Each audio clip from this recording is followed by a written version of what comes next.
दर्शकगण, श्रोतागण, भाई और बहनों, मातृशक्ति को नमन के खास, विशेष, मनमोहक, चित्त को समाधि देने वाला, आनंद देने वाला, मन को प्रफुल्लित करने वाला, आत्मरंजन कराने वाला, मनोरंजन कराने वाला और भीतर और बाहर का जो संसार है उसके बीच में संतुलन बिठाने वाला और एक अच्छा मानवतावादी दृष्टिकोण देने वाला, विधायक भावों को जनरेट करने वाला कार्यक्रम में आप सभी का हार्दिक स्वागत है, अभिनंदन है, सत्कार है। पुनरुत्थान कार्यक्रम कोई तंत्र नहीं, मंत्र नहीं, कोई धर्म नहीं, कोई संप्रदाय नहीं, कोई किसी भी तरह का नहीं, मात्र जो है अपने विधायक भावों को बढ़ाना कार्यक्रम का उद्देश्य है कि हमारे भीतर धीरे धीरे नकारात्मक भाव गायब होकर के सकारात्मक भाव पैदा हो का उद्देश्य है। इस उद्देश्य की पूर्ति के लिए हम प्रतिदिन नए नए विषय लेकर के प्रस्तुत हो रहे हैं। तो आज हम एक बहुत बड़े महान व्रत की बात करेंगे। आज का हमारा विषय है ब्रह्मचर्य सर्वश्रेष्ठ व्रत।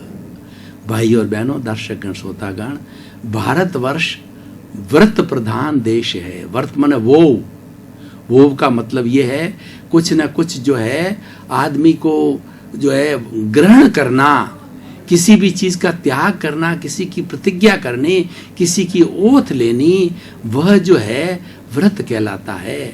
और Bharat is a country in which there is a unity among diversity.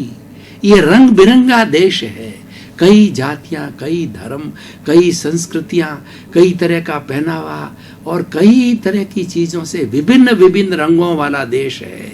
और उस देश में 365 दिन त्योहार मनाए जाते हैं, क्योंकि बहुत सी जातियां, बहुत से धर्म हैं। जब प्रारंभ से आर्यों के समय से आज तक धर्म और संस्कृति जो इस देश के अंदर आई है, आज भी पुष्पित हो रही है, पल्लवित हो रही है और आज भी हमारे यहाँ उनके अवशेष हैं, आज भी मौजूद है। और वो सभी अपने अपने त्योहार मनाते हैं। जहाँ त्योहार होता है वहाँ व्रत अवश्य होता है।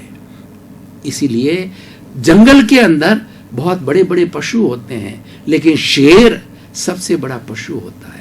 तो हम बहुत तरह के व्रत करते हैं, एकादशी करते हैं, उपवास करते हैं और उसके बाद में उनोदरी करते हैं, रोजा रखते हैं और अठाई करते हैं, मांस खमन करते हैं और कई तरह के अलग अलग धर्मों में अलग अलग तरीके के जो है हम व्रत करते हैं। लेकिन व्रतों का जो राजा है वह है ब्रह्मचर्य। इसलिए ब्रह्मचर्य को सर्वश्रेष्ठ व्रत कहा गया है। उसको मैं उदाहरण के द्वारा आपको स्पष्ट करना चाहता हूँ कि एक स्थूलीभद्र नाम के जैन मुनि थे। तो स्थूलीभद्र को उनके जो है गुरु ने जो है दो आपस के अंदर बात चली कि कौन सा जो है शिष्य सर्वश्रेष्ठ है और किसको जो है सम्मानित किया जाना है। तो उसमें से दो शिष्य थे, एक स्थूलीभद्र थे, एक दूसरे शिष्य थे। स्थूलीभद्र का जो चातुर्मास है कोशा वेश्या के यहाँ नियत कहा गया। चातुर्गा मास का मतलब बरसात के दिनों के 4 महीने में एक जगह जैन साधु को स्थिरवास करना होता है। और दूसरा जो साधु है उसका चातुर्मास तय किया गया कि जो एक कुएं की पाड़ थी उस पाल के ऊपर खड़े रह करके या बैठ करके जो है वो उसको चातुर्मास करना था। दोनों कार्य बहुत कठिन थे। कठिन एक तो बहुत सरल था, कोसा वेश्या क्या था, और कुएं की पाल पे 4 महीने निकालना, बैलेंस बनाए रखना तो बहुत बड़ी कठिन बात थी। तो चारों ने चातुर्मास के अंदर क्या क्या किया कि उसने सजगता रखी कुएं की पाल वाले ने और अपने आप को बचाए रखा, भजन किया, कीर्तन किया, प्रभु भक्ति करी और 4 महीने आराम से निकाले। उधर स्थूलीभद्र थे, कोसा वेश्या उस जमाने की मानी हुई वेश्या थी और वेश्याओं का काम होता है कि पुरुषों को रुझाना, हाव से, भाव से, पहनावे से और उसके शरीर के अंगों से शरीर के अंगों को दिखाना, शरीर के अंगों को मोड़ना, नृत्य करना और अच्छा भोजन खिलाना। और ये सारा कार्य जो है 4 महीने कोसा वेश्या के पास रह करके कोसा वेश्या ने किए। लेकिन स्थूली भद्र ने उनके हाव भाव को, उनके भोजन को अनासक्त भावों से ग्रहण किया। कोई असर नहीं पड़ा उसके भीतरी जगत में, उसके हाव का, भाव का। और अंत में वो कोसा वेश्या जो है वो स्वयं साधिका बन गई और उसने स्वयं ने दीक्षा ग्रहण कर ली। इतना परिवर्तन उनके स्थूली भद्र के उस चातुर्मास का कोश्या वेश्या के उद्धार पर हुआ कि उसने वेश्या का जो अपना जीवन त्याग दिया, वेश्या का कार्य है वो छोड़ दिया। अब चातुर्मास पूरा करके अपने गुरु के पास में दोनों शिष्य आए और गुरु ने जो है वो आशीर्वाद दिया उनको। तो जो कुएं की पाल पर जो है चातुर्मास किया था उसको दुक्करम बोला, कठिन कार्य। और जिसने कोश्या वेश्या किया, स्थूली भद्र जी ने चातुर्मास किया था, ब्रह्मचर्य व्रत का पालन किया। अपने जो है 4 महीने में गरिष्ठ भोजन खा करके, वेश्या के हाव भाव में रह करके भी उसने अपने ब्रह्मचर्य व्रत को खंडित नहीं होने दिया। अपने भावों में कोई परिवर्तन नहीं आया, वो ब्रह्मचारी रहे, अब्रह्मचारी की तरफ उनका विचार नहीं कहा। तो स्थूली भद्र को उनके गुरु ने कहा कि दुक्करम महादुक्करम, इनका कार्य कठिन कठिनतम है। तो साथ वाला जो कुएं की बम्बी पर जो है, जिसने कुएं की जो मेड़ पर जिसने जो है वो दीवार पर जो उन्होंने कहा, गुरुजी ऐसा कैसे, वो तो ऐश आराम में रहे और मैंने इतना कठिन कार्य किया कि भैया कि जो ब्रह्मचर्य व्रत है उसकी साधना करना है वो अति दुष्कर होता है, हर एक नहीं कर सकता। तो त्यागी है, वैरागी है और जो वीतरागी है वही कर सकता है। इसीलिए दुक्करम महादुक्करम है। तो भाई और बहनों, इतना बड़ा महान तत्व, महान जो व्रत होता है ब्रह्मचर्य, ब्रह्मचर्य का अर्थ होता है, अगर संधि विच्छेद करें, ब्रह्म प्लस चर्य, ब्रह्म में चर्या करना। ब्रह्म का मतलब आत्मा, ईश्वर, ईश्वर के अंदर चर्या करना, ब्रह्म आत्मा में रहना, आत्मा में रमण करना, आत्म निरीक्षण करना, आत्म परीक्षण करना, सेल्फ रियलाइजेशन करना, इंट्रोस्पेक्शन करना और आत्मा के समीप रहना, आत्मा की बात करना, हर क्षण आत्मा का चिंतन करना, ये ब्रह्मचर्य कहलाता है। बहुत बड़ी व्याख्या है, इसीलिए ये सर्वश्रेष्ठ जो है व्रत कहा जाता है। ब्रह्मचर्य व्रत को ग्रहण करने वाला व्यक्ति जो है वो इंद्रियों को कस कर रखता है, वह प्रतिसल्लीनता में रहता है कि जो इंद्रियां, सामान्य व्यक्ति की इंद्रियां तो बाहर भटकती रहती है। वो स्पर्शन रसन घ्राण चक्षु श्रोत्राणी इंद्रियाणी, ये 5 विषय, 5 जो इंद्रियां हैं, ये 5 इंद्रियां हैं, 23 विषय है, ये बाहर से ग्रहण करती रहती है। अच्छा शब्द सुना उसकी तरफ मोहित हो जाती है, अच्छा रूप देखा उसकी तरफ मोहित होती है, अच्छा स्वाद चखती है, अच्छा श्रवण करती है और वो विषय भीतर ग्रहण करती है। लेकिन ब्रह्मचारी व्यक्ति इन इंद्रियों को प्रतिसल्लीनता करता है, बाहर घूमने नहीं देता, भीतर की ओर मोड़ देता है। उसका जो मुंह है आत्मा की ओर हो जाता है, और जब आत्मा की ओर इंद्रियों का मुंह हो जाता है तब वो कंट्रोल्ड हो जाती है, क्योंकि आत्मा गुणों की खान है, आत्मा अनंत ज्ञान वाला है, अनंत दर्शन वाला है, अनंत शक्ति वाला है और अनंत सुख का धाम है। जो भी उसके संपर्क में आ जाता है वह गुणों की खान बन जाता है, वह कंकर से शंकर बन जाता है, वह 24 कैरेट का सोना बन जाता है। तो भाई और बहनों, दर्शकगण, श्रोतागण, उस साम्राज्य के अंदर निवास करने वाला ब्रह्मचारी कहलाता है। अब देखिए, पूर्ण ब्रह्मचर्य की साधना करने वाला संत कहलाता है। उसके लिए इस विश्व की समस्त जो महिलाएं हैं वो उसकी बहन, बेटी, माँ, दादी, नानी होती है, लेकिन वो महाव्रती होते हैं। जो महाव्रतों का पूर्ण रूप से पालन करते हैं वो लोग हिंसा करते नहीं, करवाते नहीं, अनुमोदन नहीं करते, मन से नहीं करते, वचन से नहीं करते और शरीर से नहीं करते, अपने बारे में भी बुरा नहीं सोचते हैं, उसका भी हिंसा कहलाती है। तो इसीलिए वो 9 कोटिक त्यागी होते हैं, वो साधु महात्मा होते हैं। सन्यासी के लिए कहा गया है सदा दिवाली संत के और 12 महीने बसंत के। जो शांत होता है वो संत होता है, लेकिन हर एक महाव्रती नहीं होता। तो ब्रह्मचर्य का दूसरा जो मैं पक्ष आपको बताना चाहता हूं कि भगवान महावीर ने 2 तरह के धर्म बताए, एक आगार धर्म और एक अणगार धर्म। आगार धर्म के अंदर ब्रह्मचारी व्यक्ति वह होता है जो कि स्थूल ब्रह्मचर्य की साधना करने वाला, वो शादी ब्याह कर सकता है, उससे परिवार बनता है, वो अणुव्रती है। महाव्रती कंचन कामिनी से दूर होते हैं, वो शादी ब्याह नहीं करते, वो महाव्रती है। लेकिन अणुव्रती होता है, वो गृहस्थी होता है, उसके घर होता है, परिवार होता है। देखिए साधु किसे कहा जाता है? साधु वह होता है जिसके रसोई नहीं होती, साधु वह होता है जिसके घर नहीं होता, साधु वह होता है जिसके कोई रिलेशन नहीं होते। अगर जिस माँ की कोख से वो जन्मा है या जो उसका पिता है, भाई है, तो वो साधु बनने के बाद कहा जाता है संसार पक्षीय माता, संसार पक्षीय पिता, संसार पक्षीय भाई। वो तो पूरे संसार वसुधैव कुटुंबकम का सदस्य बन जाता है और वो परमार्थी होकर के, परमात्मा का रूप होकर के संसार के अंदर विलीन हो जाता है। वो सर्व जग के कल्याण के लिए वो कार्य करता है, खुद का कल्याण करता है, औरों का कल्याण करता है, वो तिन्नानम तार्यम कराता है, वो पूर्ण ब्रह्मचारी होता है। मैं ब्रह्मचर्य व्रत की इतनी गहरी बातें क्यों कह रहा हूं कि सर्वश्रेष्ठ व्रत है, व्रतों का राजा ब्रह्मचर्य व्रत है, और वह सर्वश्रेष्ठ जो है हमारी भारतीय संस्कृति के अंदर माना गया है।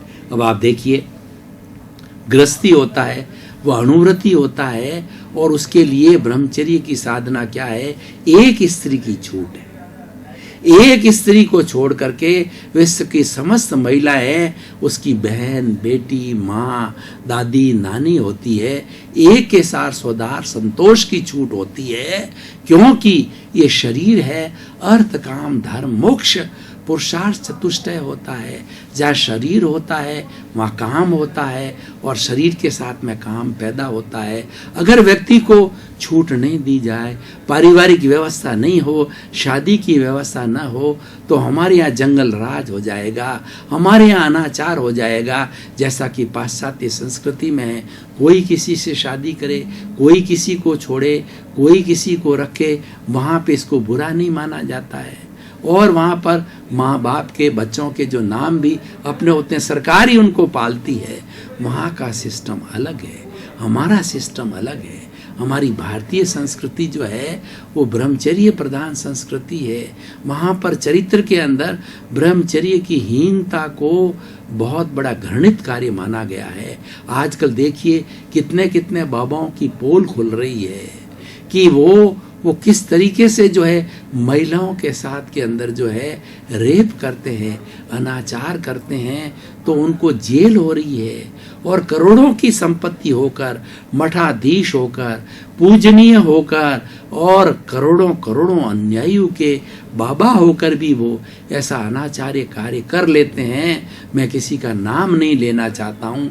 आज वो जेलों में सड़ रहे हैं, और उनकी सारी रेपुटेशन जो उन्होंने अर्जित की थी वो समाज में धुलमिल हो जाती है। इसीलिए कहा गया है, if wealth is lost nothing is lost, if health is lost something is lost, if character is lost everything is lost. ब्रह्मचर्य कैरेक्टर का सबसे बड़ा उत्तम तत्व है। इसलिए भाई और बहनों, इस दुराचरण में कभी मत जाना, और अपनी इंद्रियों का संयम रखना, अपनी आँख का संयम रखना, अपनी लंगोट का संयम रखना, स्वदार संतोष करो। एक स्त्री गृहस्थी के लिए, एक स्त्री अपने पति के साथ संतुष्टि रखे, और एक पति अपनी पत्नी के साथ संतुष्टि रखे। क्यों? कि ये काम जो है शरीर की आवश्यकता है, इसीलिए छूट दी गई है। तो वह भी एक ब्रह्मचारी की श्रेणी में आता है, गृहस्थ ब्रह्मचारी की श्रेणी में आता है। तो भाई और बहनों, दर्शकगण, श्रोतागण, मैंने दोनों पक्ष रखे, एक तो पूर्ण ब्रह्मचर्य, एक आंशिक ब्रह्मचर्य, दोनों अच्छे हैं। तो कुल मिलाकर के हमें ब्रह्मचर्य की साधना करनी है। हम गृहस्थी हैं, तो भी स्वदार संतोष करके ब्रह्मचर्य की साधना करें। और जो साधु है उसको कंचन कामिनी से दूर रहना चाहिए, और जो कंचन कामिनी से जुड़ा हुआ है वह साधु हो ही नहीं सकता। जो साधु मोबाइल रखते हैं, फ्लाइट में जाते हैं, और वो साधु जो है बड़ी बड़ी कारें रखते हैं, मठ रखते हैं, करोड़ों की संपत्ति रखते हैं, बैंक बैलेंस रखते हैं, तभी तो ये दुराचार आता है, तभी उनमें इतनी मदोन्मत्तता आती है, सन्यासी में नहीं आती। क्योंकि सच्चा सन्यासी अनासक्त होता है और वो सबसे पहले मानकर चलता है कि ब्रह्मचर्य व्रत जो है वो सर्वोत्कृष्ट व्रत है, वो व्रतों का राजा है। हमेशा असली साधु जो है ब्रह्मचर्य को व्रतों का राजा बनाएगा, मानेगा। जितने वो व्रत पालन करता है, रात्रि भोजन नहीं करता है, या सामायिक करता है, संवर करता है, प्रभु भक्ति करता है, साधना करता है, पूजा करता है, प्रतिष्ठा करता है, लेकिन उन सब से ऊपर जो है वो ब्रह्मचर्य व्रत को मान के रखता है, तब वो सच्चा साधु कहलाता है। क्योंकि हमारी संस्कृति में, हमारे समाज के अंदर व्रतों का राजा ब्रह्मचर्य कहा गया है।